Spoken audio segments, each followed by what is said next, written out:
We see the whole of 80s and even the heaven actually changed and turned the face away. When nobody else is left, these 4 ladies stood by cross. ദൈവപുത്രന്റെ മേൽ വെളിപ്പെട്ട ദൈവമഹത്വം പോലും ഒരു നിമിഷം മാറിപ്പോയ സമയത്ത് ഇവിടെ ഇതാ 4 പേർ ചേർന്ന് നിന്നിരുന്നു. We see that actually the glory of God that came upon Jesus Christ also stepped aside when these 4 people were. എല്ലാവരും വിട്ടുപോയപ്പോൾ അവർ 4 പേരും യേശുവിന്റെ ക്രൂശിനോട് ചേർന്ന് വന്നു. When everybody else left the cross, they 4 stood by the cross. വലിയ ക്രൗഡിൽ ആൾക്കൂട്ടത്തിൽ ഒരുവനായി നിൽക്കുന്നതോ അതോ 4 പേരിൽ ഒരാളായി നിൽക്കുന്നതാണോ എളുപ്പം?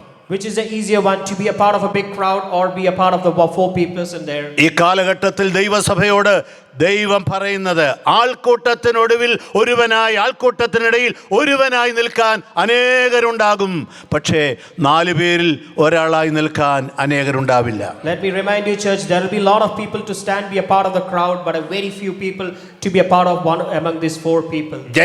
ജയാഘോഷം നടത്തുന്ന ആൾക്കൂട്ടത്തിനിടയിൽ കൂടി നിൽക്കാൻ എളുപ്പമാ, പക്ഷേ ഇതുപോലെ വേദനിക്കുന്ന, ഒറ്റപ്പെടുന്ന, എല്ലാവരും കാണുന്ന, എല്ലാവരാലും പരിഹസിക്കപ്പെടുന്ന ജീവിത മേഖലകളിൽ വരുമ്പോൾ ഞാൻ യേശുവിൻ്റെ കൂടെയുള്ളവനെന്ന് പറയാൻ അത്ര എളുപ്പമല്ല.